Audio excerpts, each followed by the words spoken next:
Fluency is an important part of the major components of reading, as it allows students to read in a conversational pace and tone to help them understand what they have read.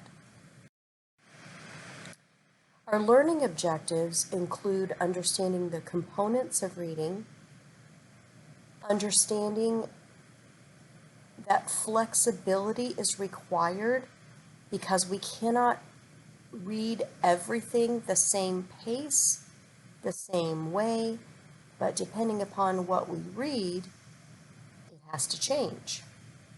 To understand the relationship among fluency, word recognition, and comprehension, applying instructional strategies to help students learn to be fluent when they read, to understand that both oral language and writing enhance fluency instruction, and to use those experiences to enhance fluency. Before we really get into talking about fluency, it's important that you understand why fluency is very critical for students as they are learning to read, and why it impacts their comprehension so greatly. There's a link to a video that I've provided in the resources. I would like for you to watch this video. It's only about 5 minutes long, and it's really going to help you to understand the connection between fluency and comprehension. Knowing the components of fluency is very important.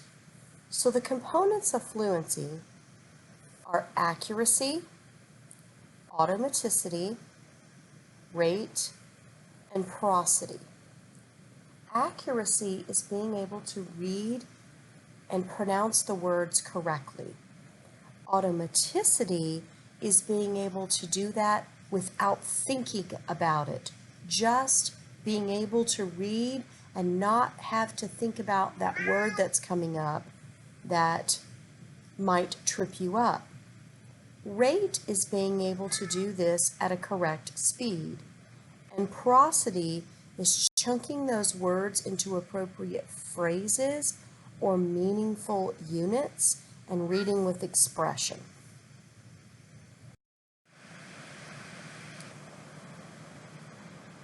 There are ways that we can work with our students that will help them in learning the components of fluency and using them.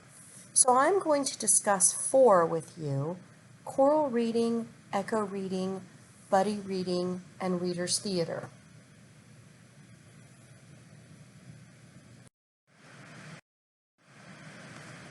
Let's talk about choral reading. Choral reading is when students read all together in unison or a small group. The teacher is usually reading this, and it really helps students with pacing, being able to hear what things are supposed to sound like, and moving them forward as they pronounce each word. There's an article that I've linked in your resources that will explain choral reading in detail. The next is echo reading. So echo reading happens when the teacher reads a phrase or part of a passage, and then the students repeat back exactly the way the teacher did. This really helps with pacing and expression as well. You will see resources attached to the syllabus. Go ahead and look at this, and this will explain echo reading in more depth. Paired or partnered reading, also called buddy reading, is a great strategy to use in your classroom. Be careful when you are pairing readers. We don't want to pair a very high with a very low because it creates frustration for both of them. So don't have too much of a gap between them, but have a stronger reader with a weaker reader. And also consider personalities. We don't want anyone being made fun of because they're struggling with reading, but just work on those pairings. Read more about that through the resource that I've given. Shared reading is interactive, and students join in or share the reading of a book while the teacher is supporting that. So you're going to have to model this first, and then the students will be able to catch on. So again, please read the resource that I've given you so that you can really know how to do this particular skill, and it will help not only with your struggling readers, but with other readers on learning how to share what they have read. Reader's Theater is a very interesting piece as far as resources go because it can be used in a couple of ways. First, you can get some simple Reader's Theater scripts off the internet for free. I used to do that many times in my classroom. So they are plays that students read. They don't have to memorize them, but it really works on their fluency and expression. I had a lot of success in the classroom with Reader's Theater. Another thing that you can do is have the students write their own Reader's Theater, and we'll talk more about that later. But again, here's a great resource, so be sure to access this through the syllabus. So let's talk about now how the effective readers adjust their reading rate depending upon what they are reading. This is a very important thing that students need to know. As adult readers and effective readers, we know that we don't read fictional texts at the same speed we read nonfiction texts because we're doing two different things with our brain. When we're reading fictional text, it's more for aesthetic reasons. We just want to enjoy what we've read. We don't have to remember all the details. But when we're reading nonfiction text, there's so many facts and things that we need to remember that we've got to slow down and we've got to use different strategies when reading that. So this particular article will help you to be able to teach your students the differences and how to read, especially texts that are very difficult. It's important to understand the relationship between fluency, word recognition, and comprehension. Generally, word recognition is something that comes first when we're teaching students phonics and how to appropriately attack a word to be able to pronounce it. Then that moves into fluency, being able to increase our rate and our automaticity, and that definitely helps our comprehension. Access this resource and it will help you to understand those relationships even more. It is also important to understand that oral language and writing enhance fluency instruction.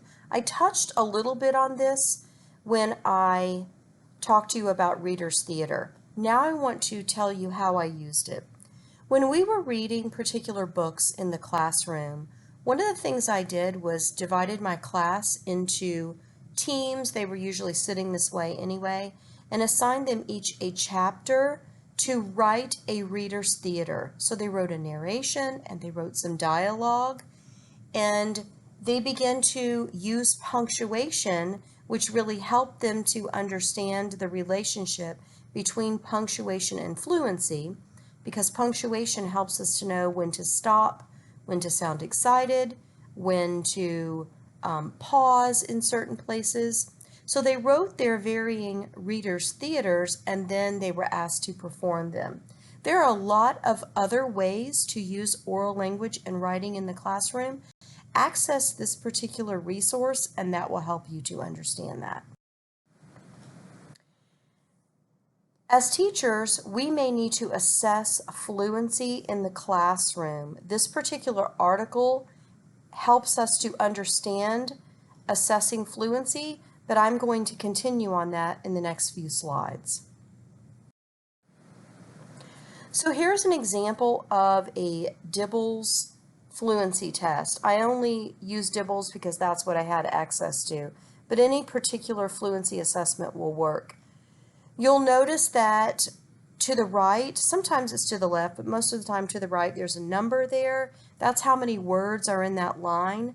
So when a student reads for 1 minute, put 2 lines or 2 dashes right after the word they last read when the timer went off, and then all you have to do is either add or subtract from the previous line or the one that you're on to find out how many words per minute they have read. So when you are doing timed readings, you're going to mark the words that the student pronounced incorrectly. If they correct, so they mispronounce a word, but then they go back and correct it, that counts as a correct word, so don't mark that one wrong. Put a double line on the last word the students read, and then you'll be able to count their total words read minus the words they read incorrectly for words correct per minute, which is what WCPM stands for. Here's a chart that'll tell you 1st through 5th grade how many words correct per minute students should be reading. So we have the percentile over on the left where they would fall in the 50th percentile, that's kind of average, and then above or below that. So we have fall, winter, spring scores there, and then what we would expect them to improve on a weekly basis to get where they need to read. So what about fluency in older students? If you teach in the middle school or high school, you know that not all students are fluent readers.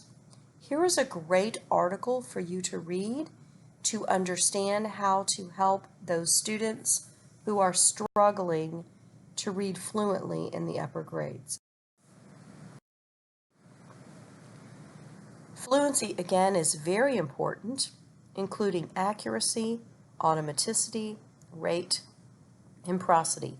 Be sure to access your resources to fully understand what fluency is.